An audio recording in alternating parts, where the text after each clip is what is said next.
What's up, everyone? Today we're going to cover all things sinus related, including if you can't breathe through your nose, what's really going on there.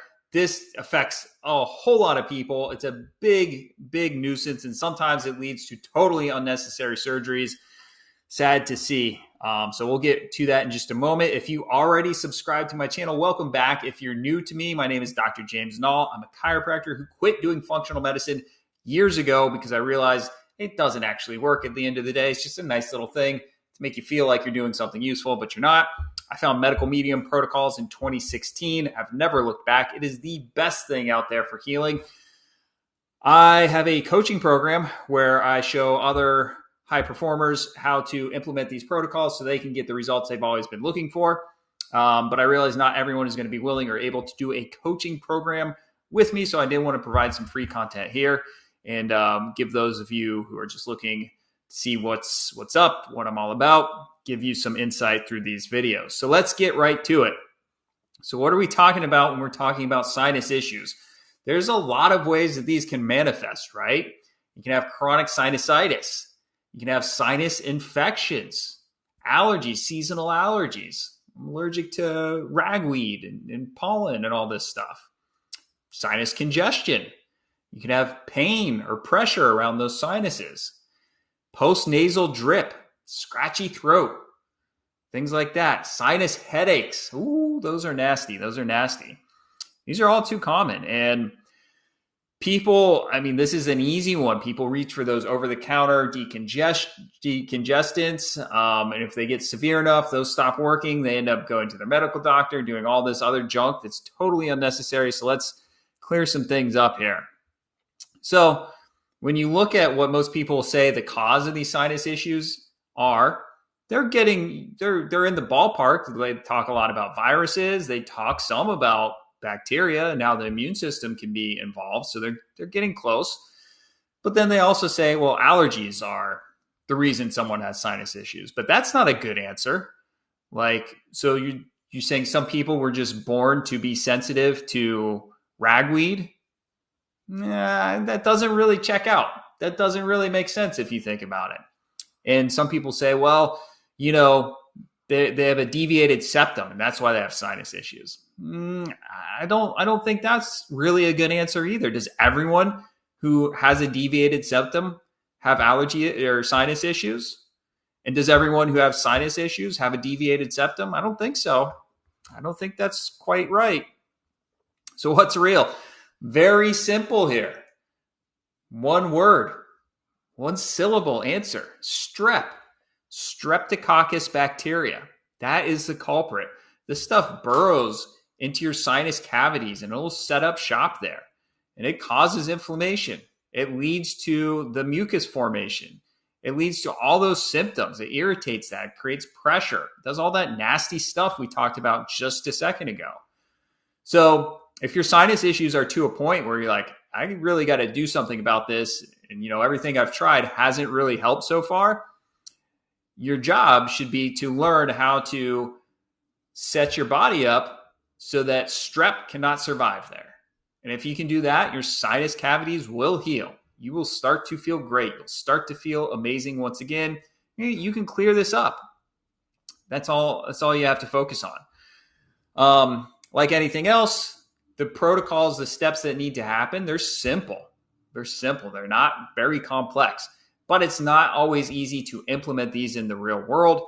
That's why I do the coaching programs to help people understand everything, all the questions that come up when you're taking the necessary steps to rid this out of your life. Stuff's not going to make sense to you all the time because it's different. What you have to do is different than what you've always thought you had to do with food to be healthy.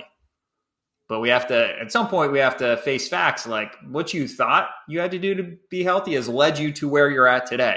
So maybe that's not a real answer, right? So what do most people end up doing? They end up just trying to manage the symptoms. Because remember, if you want to heal anything, it all starts with understanding the root cause. And hardly anyone is walking around like, oh, yeah, I've got a chronic low-grade strep infection. Because they're not doing a swab of your sinus cavities like they do of your throat. Most people still just think of strep as strep throat, which is crazy. Strep can be all throughout the body in all these different places. And since they can't see it on a test and their medical doctor isn't looking for it and telling them like, hey, you got a strep infection in your sinuses, it's not a factor. They've never even considered it. So when you're trying to solve something without having a clear understanding of what causes it, all you can do is managing symptoms. That's it. Once you understand the root cause, healing is not only possible, it becomes predictable, right? It's nice. That's a nice way to operate when you have certainty in what the outcome is going to be. So most people try to manage it with things like nasal sprays, decongestants, medications, all type of medications, pain medications, antibiotics, steroids, all these different things. Some people get allergy shots, suppress the immune system. Some people get surgery, sinus surgery.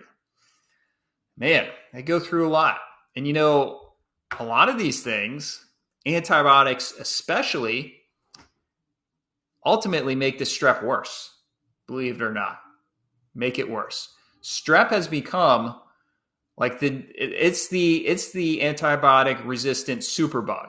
That's what it is. There's so many strains of strep now that are just not on the radar, and you might be able to knock it back a little bit with the antibiotic, but for the most part, a lot of those strains of strep, they take the hit, they mutate, and they become ultimately even harder to kill. But here's the great thing. They cannot become resistant to natural foods and herbs and supplements.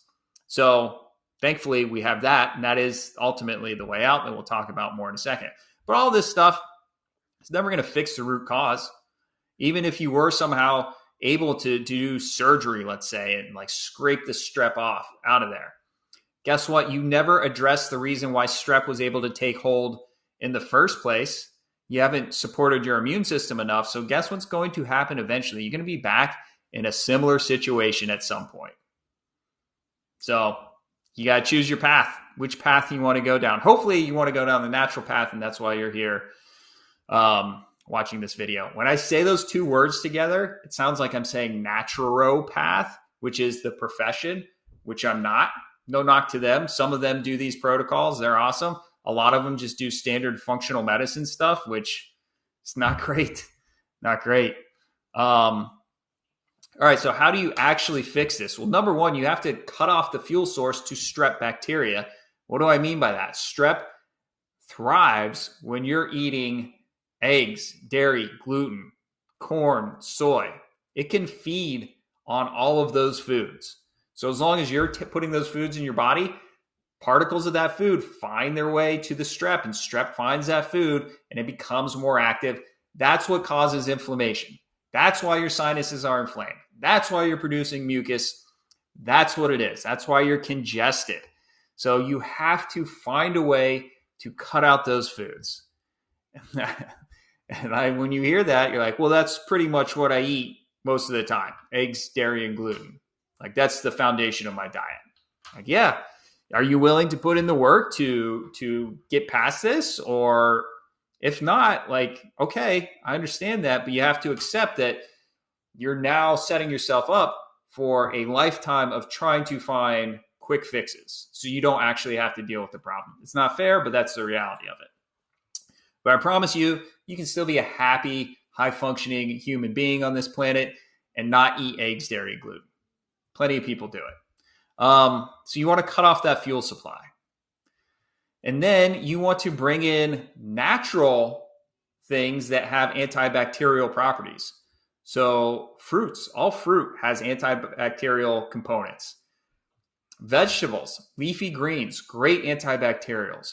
Herbs like lemon balm, golden seal, cat's claw, great antibacterial herbs. There's lots of things that you can do in that department. Celery juice is amazing against bacteria. So you want to tip the scales. So if you're eating more eggs, dairy, and gluten, and maybe just a little fruit and vegetable, imagine how good you'd feel if you were able to tip those scales. You're going to feel good. You're going to like it.